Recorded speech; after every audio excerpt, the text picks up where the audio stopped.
Olá, meu nome é Marlon Martins e esse é o canal Vanita. Seja muito bem-vindo. Não estamos em 2015, mas trataremos sobre privatizações.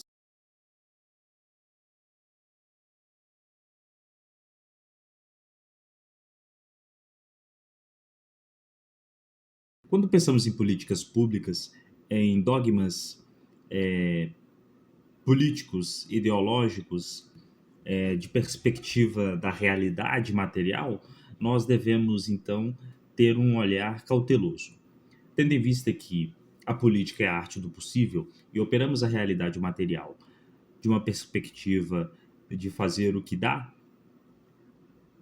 então, quando olhamos para algo que é um princípio de determinada corrente político-ideológica, devemos analisar isso friamente para verificar se aquilo, de fato, tem serventia ou não, ou se na sua aplicação prática foi efetiva ou não. Por quais motivos? Quais as especificidades da sociedade em que aquele princípio, aquele elemento foi aplicado e se ele funcionou, por que funcionou, se não funcionou, por que não funcionou, quais os elementos sociais, culturais que viabilizaram o funcionamento daquilo ou não, qual o funcionamento, a estrutura da institucionalidade local que permitiram que aquilo tivesse efetividade prática ou não, e por aí vai. Ou seja, nós devemos esmiuçar bem a realidade quando verificamos a aplicação de determinada ideia num contexto prático,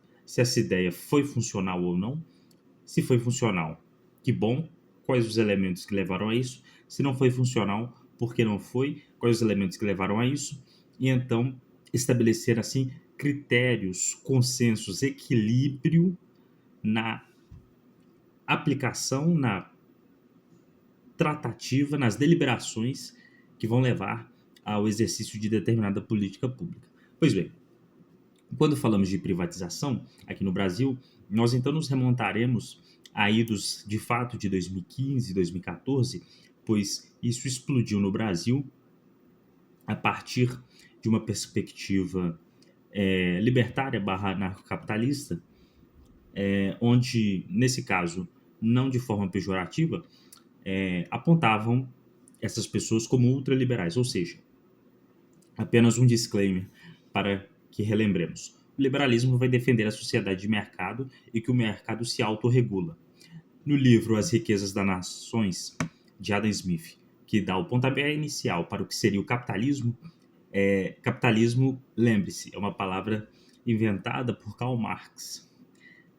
A ideia que é a mesma em Marx e Smith é dessa sociedade onde há trocas voluntárias e, portanto, por meio dos interesses, as relações vão se estabelecendo e a sociedade vai girando e acontecendo. Adam Smith chama isso de sociedade de mercado, mas o nome capitalismo pegou. Pois bem, mas o capitalismo, muitos defendem que começa a partir desse desenvolvimento teórico de altíssimo nível que Adam Smith propôs, e a partir da sua produção, os pressupostos, né, para o que seria o capitalismo ou a sociedade de mercado se estabeleceram. Pois bem, parágrafo. Agora, com relação ao caso brasileiro e ao liberalismo acentuado, nós olhamos então para ideias que vão na linha de autores como Hayek, como Hermann Hoppe e outros que tinham como base teórica a escola austríaca, que defendia, portanto, uma economia totalmente desregulada e desassociada da ingerência estatal. A partir dessa perspectiva, o que acontece é que há uma defesa junto a isso, né, de num futuro próximo, a partir da ampliação dessa visão e da contaminação nas mentes dessa perspectiva de que o Estado dominaria cada vez mais, e não haveria mais Estado. Tudo se funcionaria mediante iniciativas privadas das mais distintas em todos os setores da sociedade. Pois bem, essa perspectiva foi importante no caso brasileiro, então.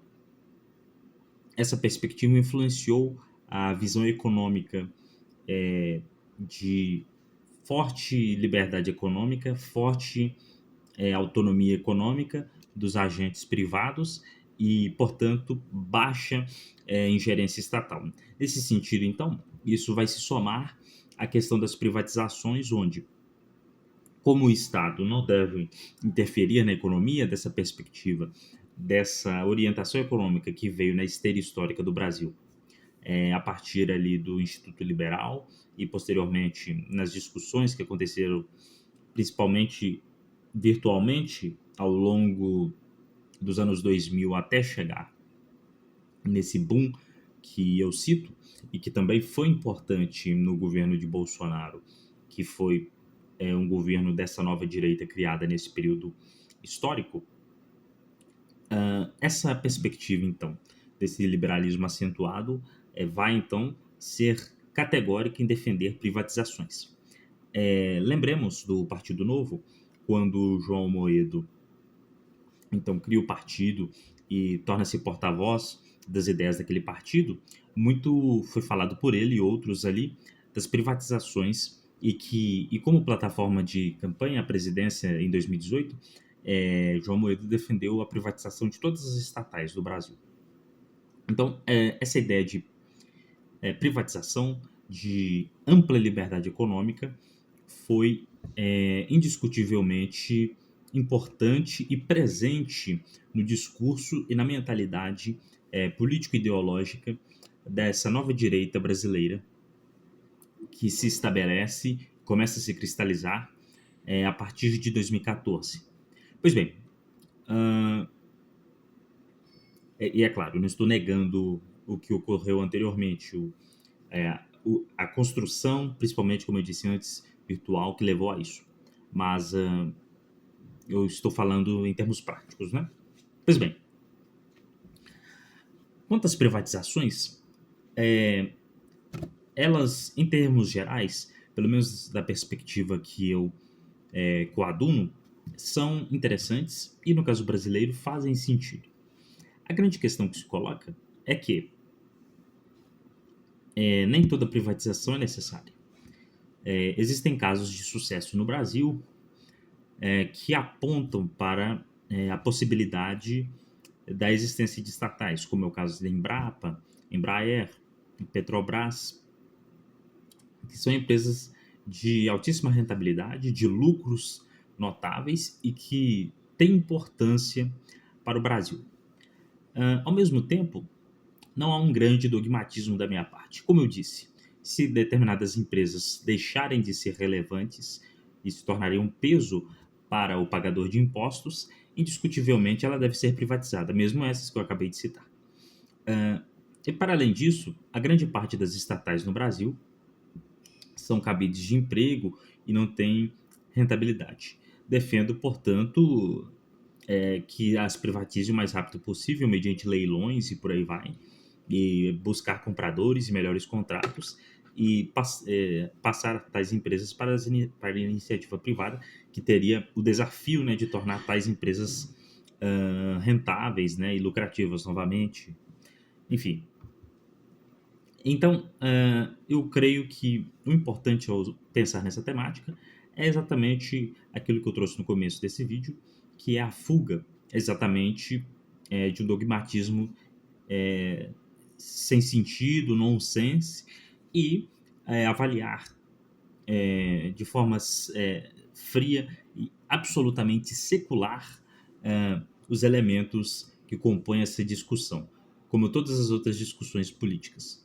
Porque não pode haver dogma inquebrável na política, nem figura intocável na política. E, portanto, então, a temática das privatizações nessa esteira pode ser discutida com seriedade e responsabilidade, onde, por exemplo, grandes promessas feitas, por exemplo, por Bolsonaro de privatizar muitas estatais, de trazer um choque de liberdade econômica a partir da figura de Paulo Guedes, novamente falando dessa esteira, né, desse ideário econômico da direita moderna brasileira, que ele obviamente não cumpriu nada disso, e o Lula, portanto, manteve a mesma coisa nesse governo atual, mas em um eventual próximo governo, o presidente eleito, se tiver compromisso com a efetividade, com a eficiência, verá com bons olhos a privatização de boa parte das estatais do Brasil. Então, eu creio que o caminho de progresso para o nosso país seja esse.